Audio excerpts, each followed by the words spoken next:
Hola, el Ministerio Divina Misericordia presenta el curso de defensa de la fe, la Iglesia de Cristo. Hoy con el tema: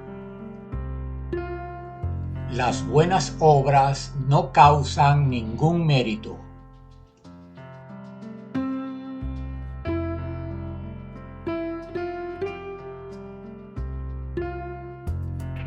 Recuerda, si te gusta el contenido, dale like y suscríbete al canal. No olvides darle a la campanita para recibir las notificaciones sobre nuevos contenidos. Que Dios te bendiga siempre. Bueno, vamos a comenzar con el tema número 6, respuestas a las objeciones protestantes, con la objeción número 3. Las buenas obras no causan ningún mérito. Comencemos. Este punto corresponde al tema número 6, como acabo de mencionar, y se refiere a las objeciones originadas de las iglesias históricas.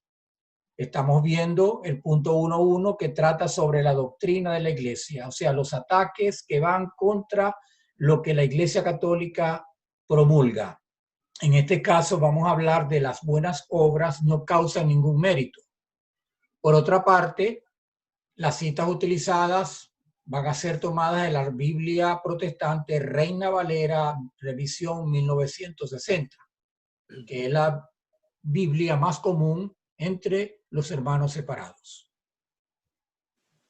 El contenido de este tema es el mismo que siempre tenemos para las objeciones: un introito o una introducción, la objeción protestante, la respuesta del católico y las conclusiones.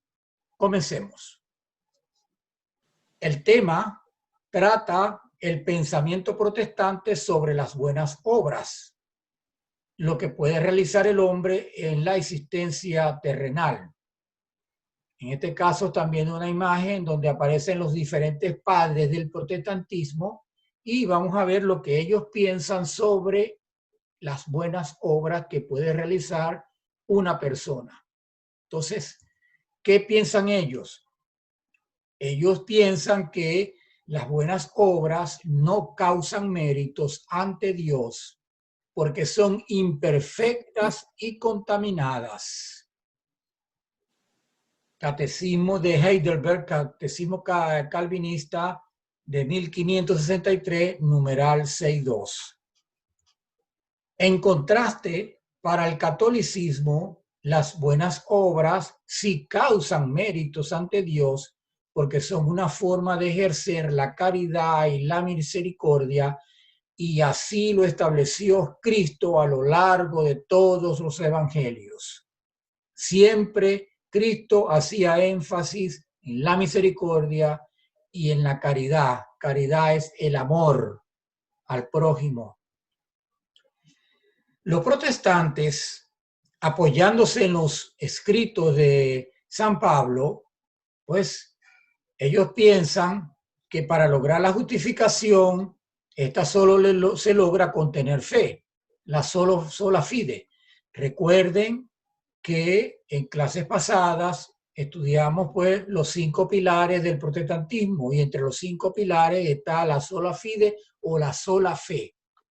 Con solo fe ya tú eres salvo. Ese es el pensamiento protestante. De manera que para los objetivos del presente tema vamos a revisar lo que piensa el protestante, la doctrina protestante y la católica sobre la justificación. Porque para el católico, Pablo fue mal interpretado por los protestantes cuando Pablo habla de obras y habla de la justificación, de la fe. Entonces, para nosotros, ellos interpretaron mal las escrituras, y eso es lo que vamos a ir viendo a lo largo del presente tema. Comencemos pues con la introducción. La etimología de la palabra justificación nos dice la Real Academia Española, RAE, que es una palabra que viene del latín justificatio o justificationis, que es acción y efecto de justificar. Pero para la religión católica, la justificación es la santificación de la persona por la gracia y la fe con la cual se hace justa. Justa, justificación, tiene relación. La otra palabra que a nosotros nos compete en este tema es la palabra obra, que según la RAE viene del latín opera, que significa cosa hecha o producida. De manera que cuando en este trabajo hablemos de justificación, nos estamos refiriendo a que la persona se santifique, santificación de la persona. Y cuando hablamos de obras, nos estamos refiriendo a las acciones individuales que una persona puede realizar. De manera que en este contexto, que ya tenemos la etimología de la palabra justificación y de la palabra obra, vamos a comenzar entonces viendo pues lo que nos enseña la Iglesia Católica. Ella siempre ha enseñado que la fe en Cristo debe estar acompañada de las obras individuales. En otras palabras, las buenas obras, como las vamos a llamar. De tal manera que el historiador Funk dice que los primeros cristianos no acumulaban bienes, sino que los empleaban en obras de misericordia. Estamos hablando de un historiador de comienzo del siglo XX, que en su libro Compendio de Historia Eclesiástica, en la parte de la Edad Antigua, sobre la vida moral del cristiano entre el año 1 y el año 313 de nuestra era, nos está diciendo que ellos se abocaban a las obras de misericordia, o sea, no acumulaban riquezas. Ese era el pensamiento de los primeros cristianos. Esto hace pensar que los primeros siglos, además de la fe en Cristo, incluía el hacer buenas obras a fin de obtener la salvación, pues no vivían en la carne, sino según la carne, para así agradar a Dios, citando a Romanos 8:8. Entonces, no vivían en la carne, sino según la carne. Esa es la diferencia. Entonces, no vivían para el mundo, sino que vivían para su salvación. Podemos entender entonces, con esto que acabamos de ver, que la Iglesia Católica desde sus inicios siempre se ha abocado a las obras de misericordia. De manera que en el período entre el 313 y el 692 después de Cristo, a partir del siglo IV hasta el siglo VII, se crearon por primera vez en la historia hospitales, hospicio para pobres y huérfanos, y además casas de expósitos, o sea, casas para niños abandonados. Antes de esa época no existían hospitales como tales, ni mucho menos hospicios para darle albergue a pobres y huérfanos, y mucho menos para los niños abandonados. Esto lo suponemos que es de acuerdo a la enseñanza de la parábola del buen samaritano de Lucas 10, donde se enseña lo que debe hacer el buen samaritano, o sea, hacer la misericordia, tener compasión del prójimo, que nos enseña esta parábola. La enseñanza de Jesús anuncia a todos el deber de ejercer la caridad. Por eso en Mateo 9:13 Jesús dice: quiero misericordia y no sacrificio. Aquí se refiere a obras de caridad. Quiero amor al prójimo y no sacrificio, que era lo que vimos cuando estudiamos la adoración y veneración, que era lo que el judío llevaba al templo para que los holocaustos, para que los sacrificaran, recuerden, de ganado mayor, ganado menor y de ofrenda vegetal, para entablar nuevamente la amistad con Dios. Jesús dice: no quiero sacrificio de eso, quiero misericordia, como la del buen samaritano, pues como que estamos viendo ahí en pantalla una imagen relacionada con ello. Tanto énfasis de Jesús sobre el deber de ejercer misericordia está inserto, como dije anteriormente, en los evangelios, y así lo entendió la Iglesia Católica desde sus inicios. Por ello enseña que la fe va de la mano de las obras, porque ambas se complementan, como lo vamos a ver más adelante. Fe y obra van ligadas. Un padre de la Iglesia, San Agustín, conocido por todos, dice: el comienzo de las buenas obras es la confesión de las obras malas. Nos indica pues que cuando tú comienzas a hacer buenas obras es porque ya estás confesando que antes no hacías ello. Por eso el comienzo es la confesión de las obras malas. O sea, reconoces lo malo que hiciste anteriormente, o en otras palabras, la vida que llevabas. Es decir, podemos interpretarlo que la persona que decide buscar a Cristo y cambia su estado de vida, allí se da justificación, y esto es por la gracia, como lo vamos a ver más adelante y lo vamos a entender mejor.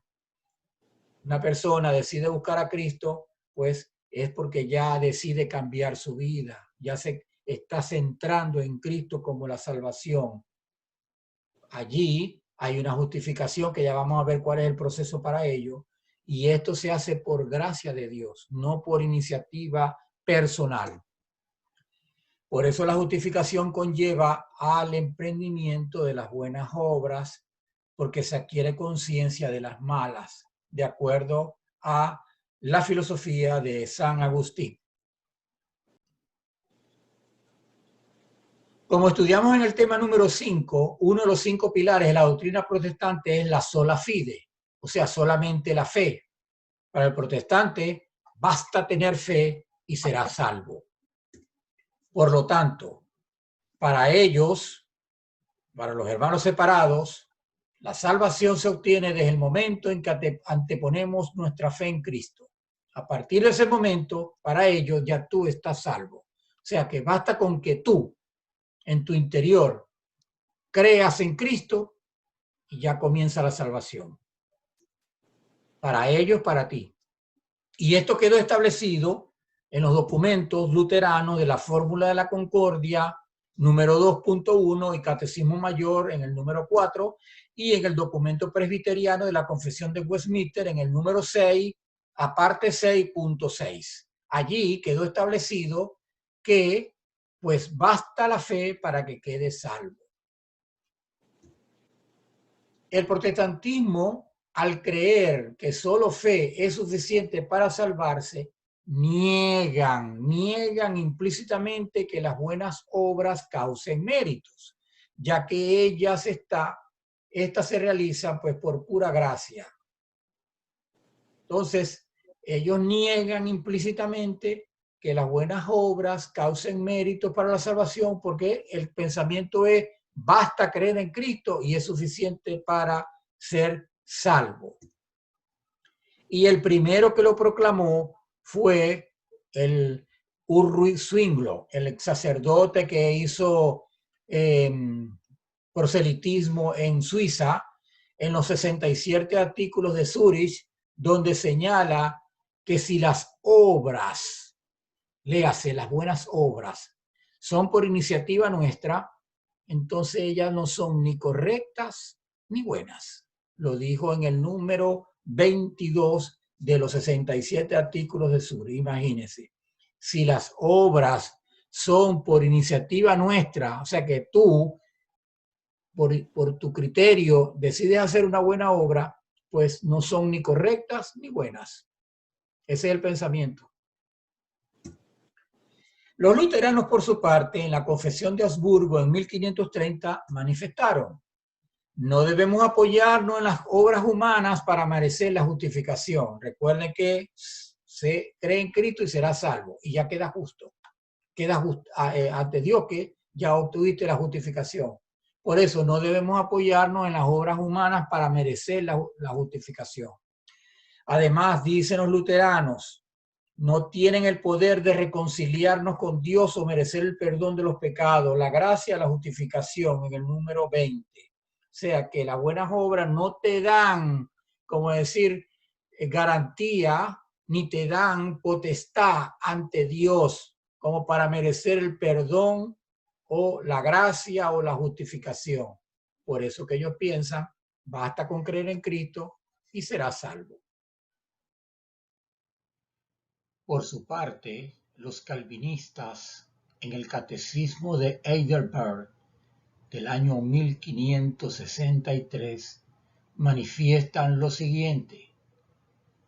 En el número 62, nuestras buenas obras, aun las mejores en esta vida, son imperfectas y contaminadas de pecado.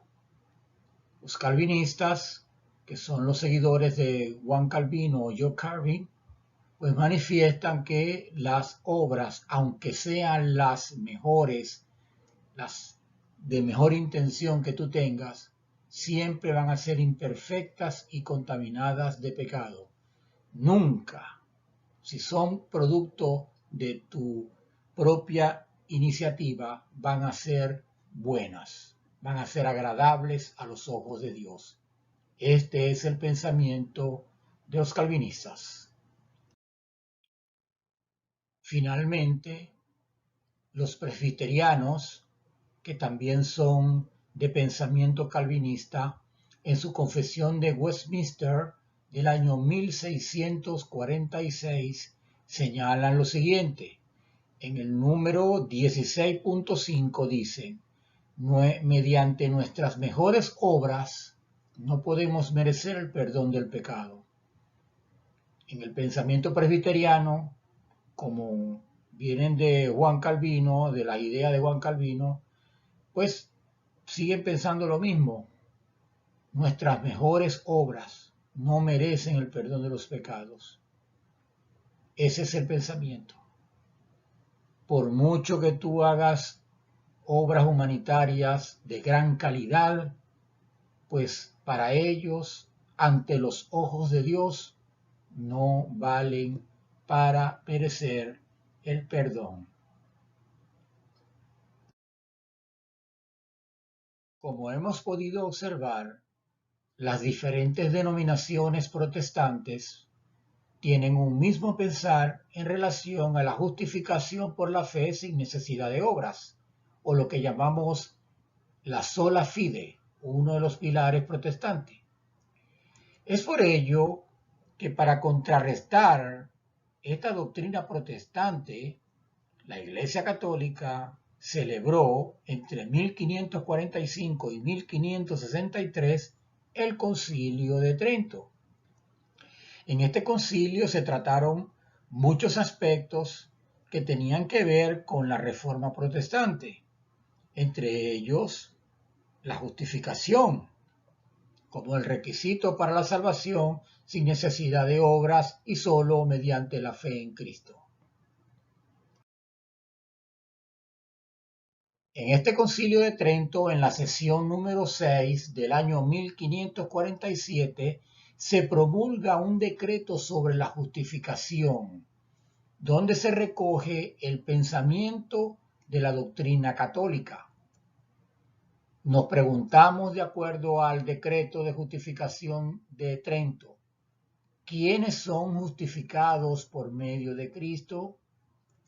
Pues el concilio declara, Dios llama a los que quiere, capítulo 3 del decreto de la justificación. Dios llama a los que quiere. No eres tú que te autoeliges y quedas justificado porque crees en Cristo. El concilio dice, Dios llama a los que quiere. Nos preguntamos, ¿se requiere tener mérito para ese llamado?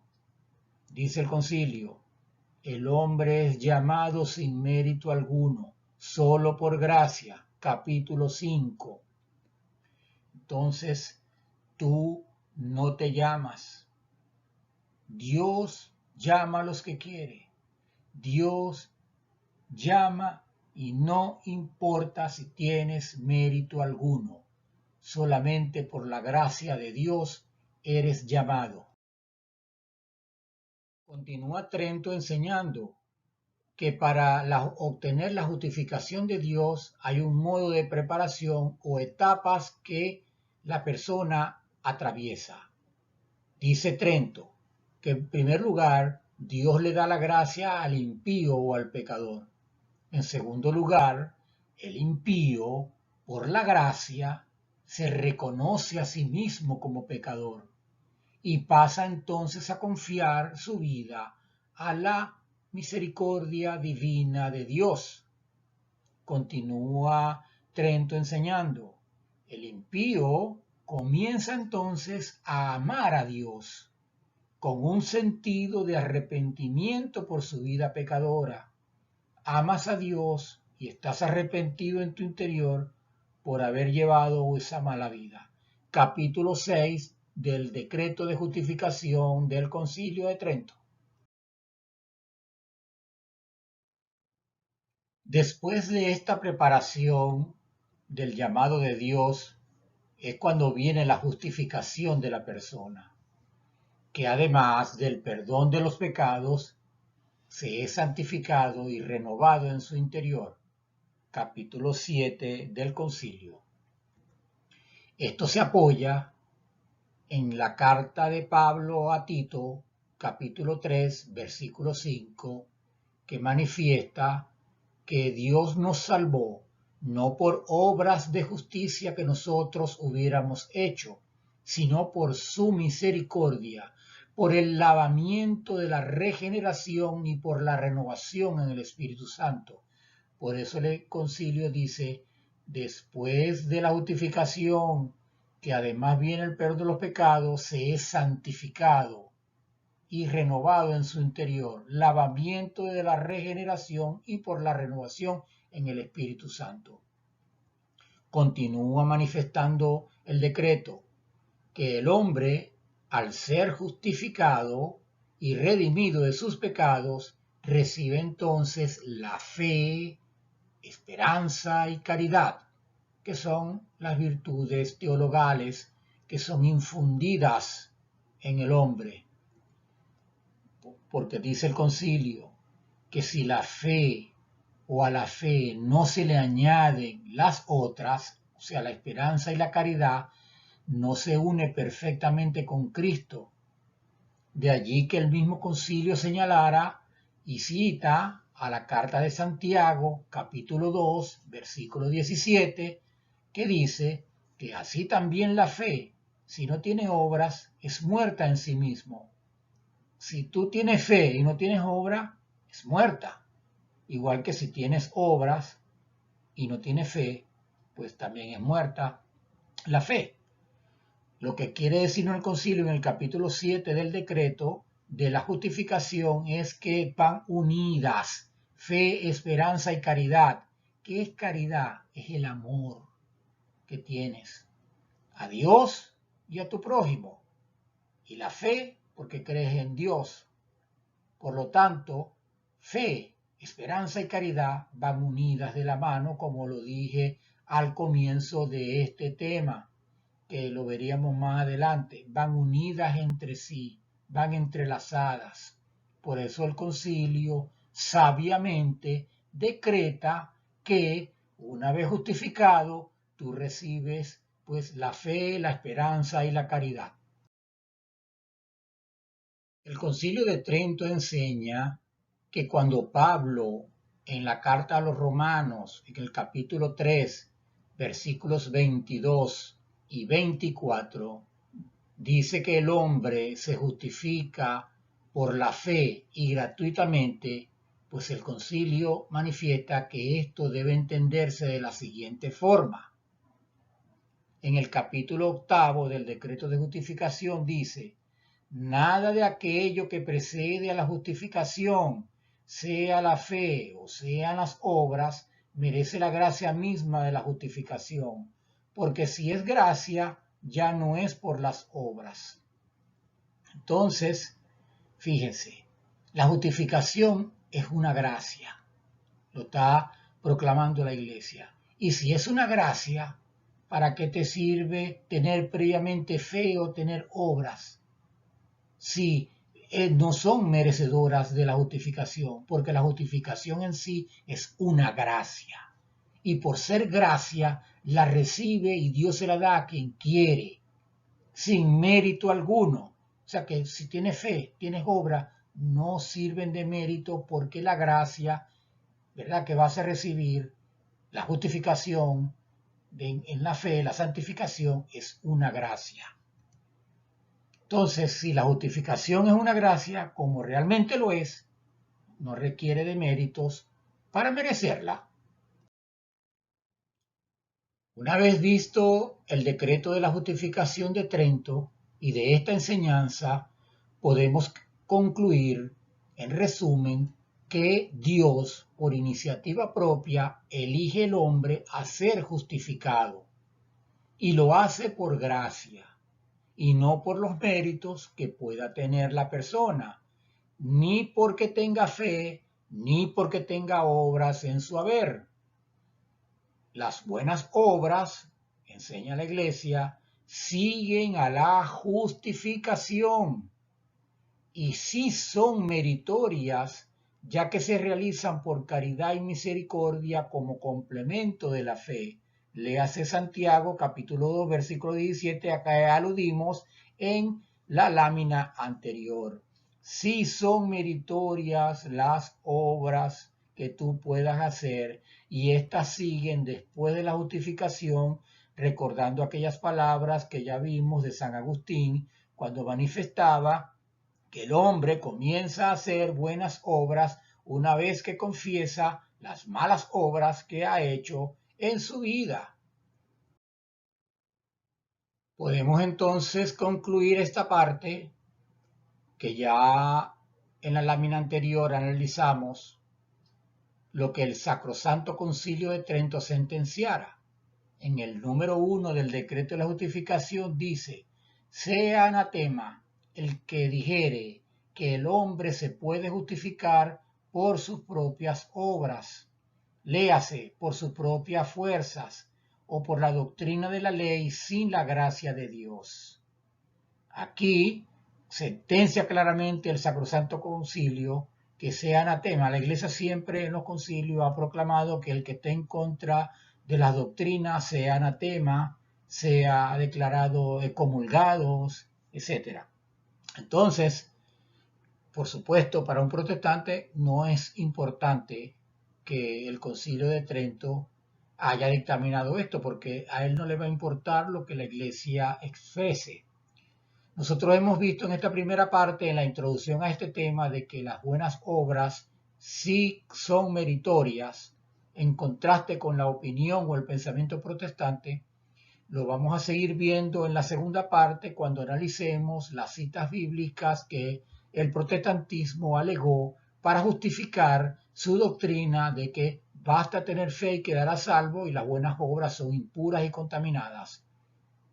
En la respuesta católica analizaremos las citas bíblicas que el católico puede alegar al hermano que te está discriminando tu doctrina con esas citas que ellos propagan.